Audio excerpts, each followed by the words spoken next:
Movie की शुरुआत में हमें एक बच्चे को दिखाया जाता है जो जंगल में किसी से डरकर भाग रहा होता है। भागते भागते वो एक जगह बैठ जाता है और रोने लगता है। यहाँ ये सीन कट हो जाती है। फिर हम एक बच्चों के ग्रुप को देखते हैं जो वेकेशन मनाने के लिए बस से कहीं जा रहे होते हैं। बस के रेडियो में उन्हें किसी चंद्र ग्रहण के बारे में बताया जाता है कि ये ग्रहण हर 20 साल में एक बार होती है और कहीं न कहीं जब ये होती है तो कुछ न कुछ अजीबोगरीब घटनाएं भी होती हैं। थोड़ी दूर जाने पर वो रास्ते में एक पेड़ गिरा हुआ देखते हैं, इसलिए ड्राइवर जिसका नाम जोसेफ है वो एक शॉर्टकट लेता है। लेकिन उन्हें पता नहीं था कि ये शॉर्टकट उनकी जिंदगी की सबसे बड़ी गलती साबित होगी।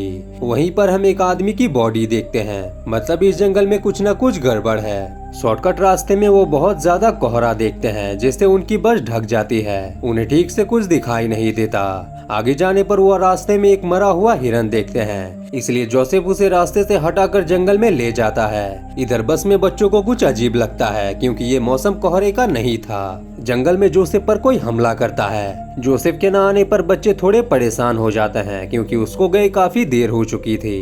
तभी जोसेफ बस में आता है, उसके साथ एक आदमी भी था जिसके पास गन थी। दरअसल ये एक क्रिमिनल है जो जेल से भागा है। उनमें से क्रिस नाम का लड़का उसे पहचान लेता है क्योंकि उसका पिता एक पुलिस ऑफिसर है जो इसे कई हफ्तों से पकड़ने की कोशिश कर रहे हैं। वो सबको बताता है कि मैंने इस आदमी को देखा है, इसे पुलिस काफी हफ्तों से ढूंढ रही है। क्रिमिनल सबको अपना फोन बाहर फेंकने को कहता है। सभी अपना फोन खिड़की से बाहर फेंक देते हैं, पर एक लड़का ऐसा नहीं करता, इसलिए वो उसे धमकाता है कि वो सबको मार देगा। फिर उसका फोन छीन लेता है। क्रिस उन्हें बताता है कि ये आदमी सिर्फ बच्चों को ही मारता है और ये जेल से भागा हुआ है। फिर क्रिमिनल जोसेफ को बस चलाने को कहता है। थोड़ी दूर जाने पर उन्हें एक टनल दिखता है, वो बस को टनल के अंदर ले जाते हैं, लेकिन वो एक बोर्ड मिस कर देते हैं जिसमें मिलिट्री की वार्निंग लिखी हुई थी। टनल में थोड़ी दूर जाने पर उनकी बस खराब हो जाती है। क्रिमिनल जोसेफ को बस ठीक करने को कहता है। वो क्वीनी नाम की लड़की को पकड़ लेता है और कहता है कि अगर तुम इसे ठीक नहीं करोगे तो मैं इसे मार दूंगा। जोसेफ बस ठीक करने जाता है लेकिन वो ठीक नहीं होती।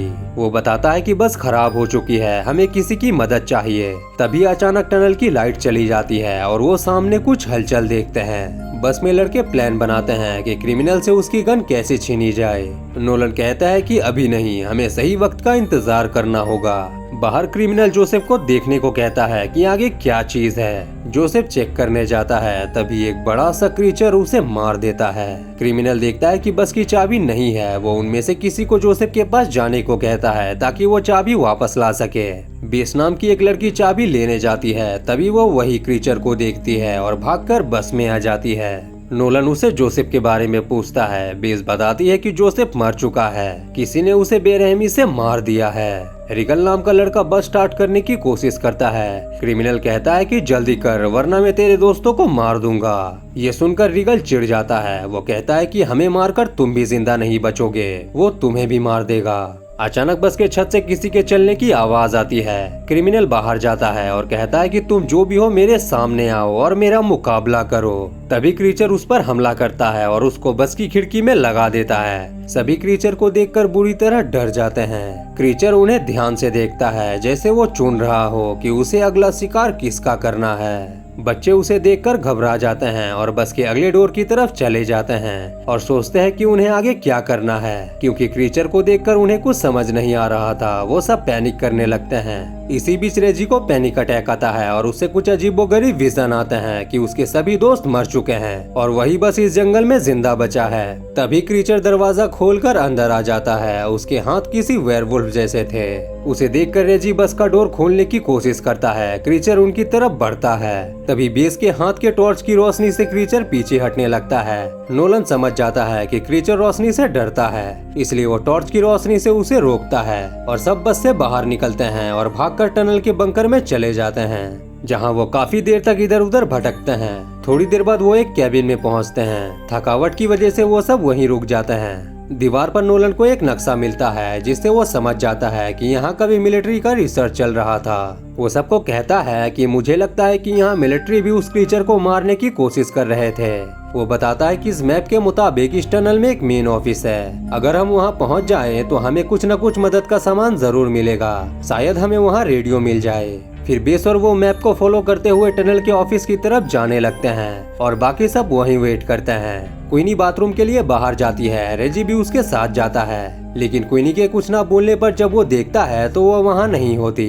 वो क्रिस को साथ लेकर उसे ढूंढने लगता है। इधर बेस और नोलन ऑफिस में पहुंच जाते हैं जहां उन्हें इलेक्ट्रिसिटी का लीवर मिलता है। टनल में रेजी देखता है कि क्रीचर ने क्वीनी को पकड़ लिया है। ऑफिस में नोलन को एक डायरी मिलती है जो उसी की थी जो यहाँ रह रहा था। इधर रेजी क्वीनी को बचाने की कोशिश करता है, लेकिन क्रीचर उसे ही पकड़ लेता है और वो जैसे ही उसे मारने वाला होता है तभी नोलन लीवर उठा देता है, जिससे टनल में लाइट जल जाती है। रोशनी की वजह से क्रीचर भाग जाता है। थोड़ी देर बाद वो सब ऑफिस में इकट्ठा होते हैं जहाँ नोलन वो डायरी पढ़ता है। दरअसल ये डायरी उसी की है जिसे हमने मूवी की शुरुआत में देखा था। डायरी में वो आदमी बताता है कि बचपन में मुझे और मेरी बहन को एडवेंचर्स का शौक था। एक दिन हम इस जंगल के टनल में घूमने आए थे और उस क्रीचर ने मेरी बहन को मार दिया।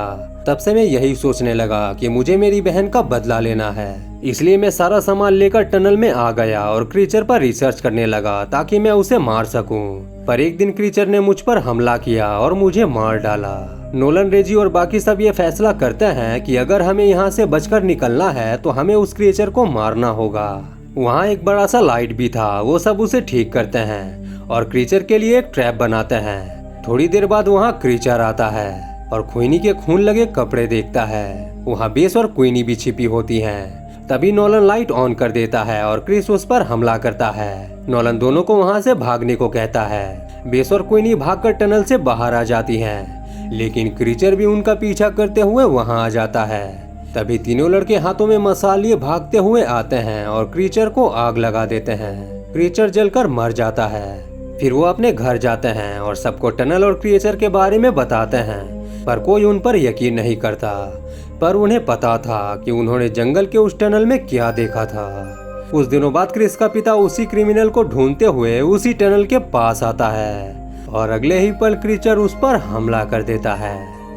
और यहीं पर ये मूवी, ये कहानी खत्म हो जाती है।